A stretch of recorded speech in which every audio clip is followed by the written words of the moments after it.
또 우리에게 허락하심을 감사를 드립니다. 오늘도 주님의 그 사명을 또한 우리가 또한 기억하며 우리에게 주어진 시간들을 헛되이 또한 사용하지 않게 하시고 우리의 세월을 아끼며 아버지 하나님의 그 생명의 복음을 증거하는 귀한 또 삶이 될 수 있도록 인도하여 주시옵소서. 이번 우리 충신교회가 또 이번 해피데이 전도 축제를 준비할 수 있도록 인도하신 아버지 하나님, 이때에 또 하나님 귀한 생명을 또 아버지 하나님 구원하고자 또 우리를 사용하여 이 귀한 또 해피데이를 진행케 하시는 줄 믿사오니 작정된 귀한 생명들을 또 주의 재단 가운데 인도하여 주시고 하나님 성도들의 기도와 또 수고를 통해서 귀한 생명들이 하나님 앞에 나올 수 있도록 인도하여 주시옵소서. 우리 충신교회가 마음과 뜻을 같이 할 수 있기를 원합니다. 하나님, 우리의 분주했던 삶의 그 모든 시간들을 이제 주님의 사명에 집중할 수 있도록 도와주시고 오늘 하루도 하나님 만나는 사람들에게 복음을 전할 때마다 놀라운 하나님의 역사가 또 하나님의 신비가 그들 삶 가운데 드러날 수 있도록 인도하여 주시옵소서. 이 시간도 우리가 하나님 앞에 기도하는 기도의 제목들마다 함께 하시고 위로하시고 또 하나님 새로운 기쁨과 평안으로 함께하여 주시옵소서. 감사하고 예수님의 이름으로 기도하옵나이다. 아멘.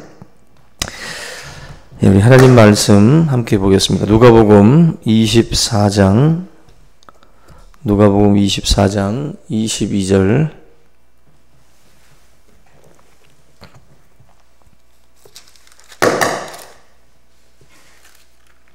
우리 누가복음 24장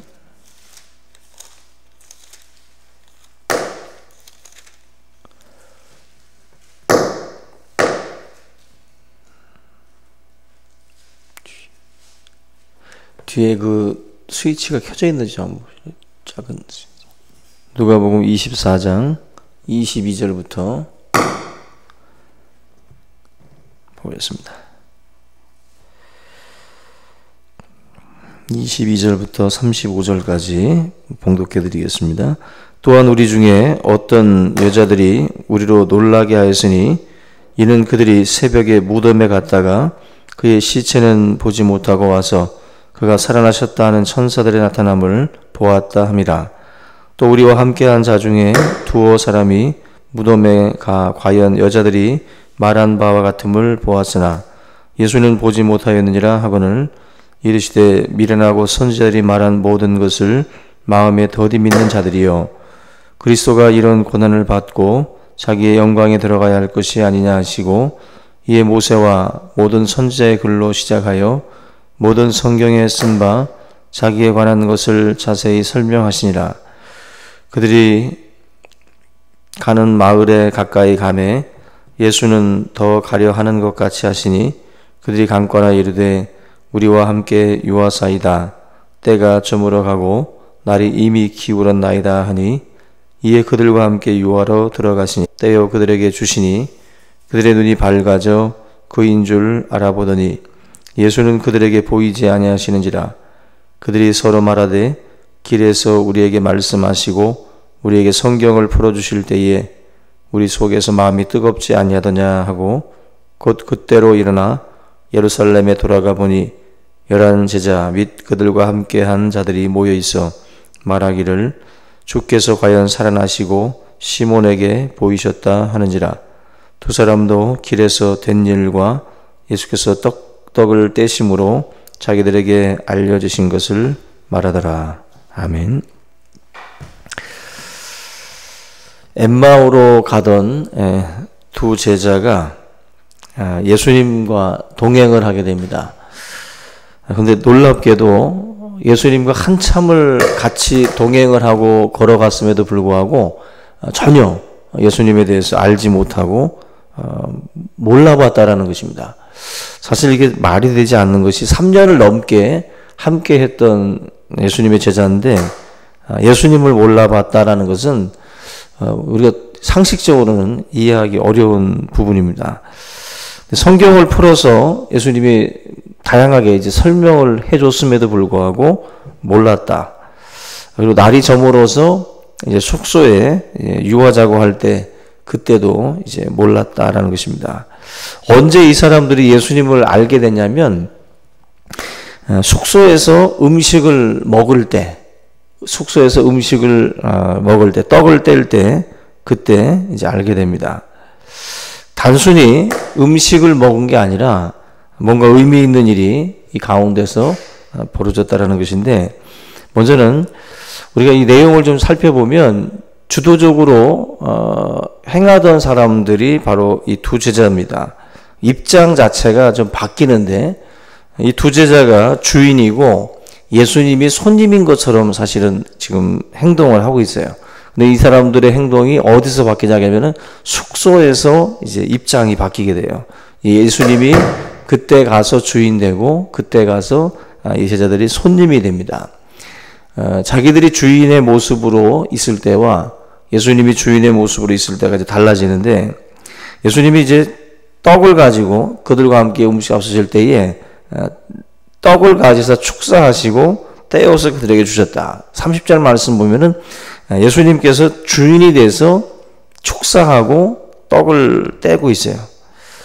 예수님이 주인이 돼서 나눠주는 그 상황에서 결국 이들과 예수님의 입장이 이제 바뀐 겁니다.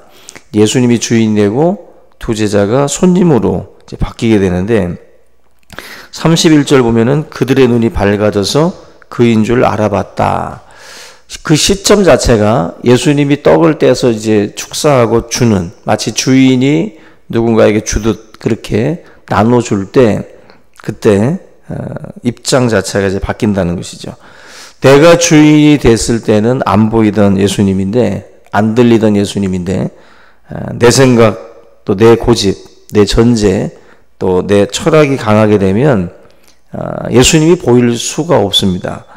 내가 주인이 되면 항상 주장할 뿐이고 우리가 들으려고 하지도 않습니다. 주인일 때는 그냥 말하는 입장이지 들으려고 하지 않습니다. 예수님도 마찬가지라고 보시면 돼요. 열심히 엄마가 말을 했는데 자식들은 못 들었다고 그러고, 또 열심히 또 아내가 분명히 말했다고 하는데 남편은 못 들었다고 합니다. 한마디로 주인의 입장에서만 말하고 주인의 입장에서만 뭔가를 이야기하려고 할 때는 남이 뭔가를 얘기를 해도 잘 안 듣습니다. 자기의 어떤 그 고집이나 생각들을 내려놓을 준비가 되어 있지 않은 거예요. 결국 사람들은 다들 주인 노릇하려고 그러고 주인 행세하려고 합니다. 그러려고 하면 결국 상대방의 말을 들으려고 하지 않아요. 우리가 예수 그리스도를 우리가 특별히 누구라고 말씀을 하냐면은 구주와 주님이라고 말을 해요. 구주와 주님. 나를 구원해 주신 구주와 주님으로 얘기를 합니다. 그 호칭 자체가 의미하는 게 굉장히 중요해요. 예수님을 알기 전까지는 내가 주님입니다. 자기가 주예요, 자기가. 그런데 예수 그리스도를 알게 되면서 입장 자체가 이제 우리는 바뀌게 되는 거예요. 예수님이 나의 주님이라는 것은 언제든지 주인이 하는 말을 들을 준비가 되어 있다는 거죠. 들을 준비가.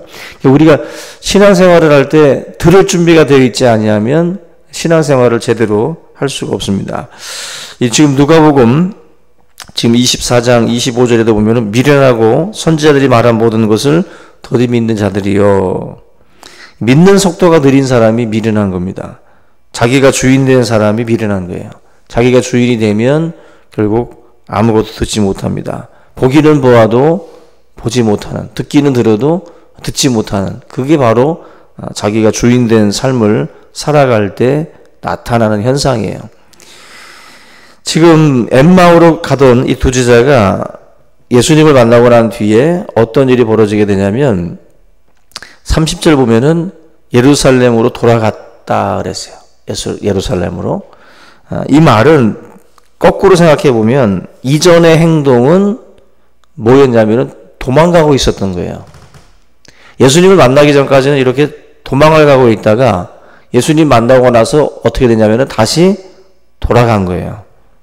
곧 그때로 일어나서 예루살렘으로 돌아갔다 그랬어요. 예수님을 만나고 나서부터 이들의 그 방향 자체가 다시 180도 틀어진 겁니다. 180도. 자기가 주인 되고 자기가 어떤 생각에 갇혀 있을 때에는 도망가는 입장밖에 안 돼요. 근데 예수님을 만나고 나서 그때부터 이제 방향이 다시 유턴 돌아갑니다. 예루살렘이 어디예요? 위험한 곳입니다. 그죠?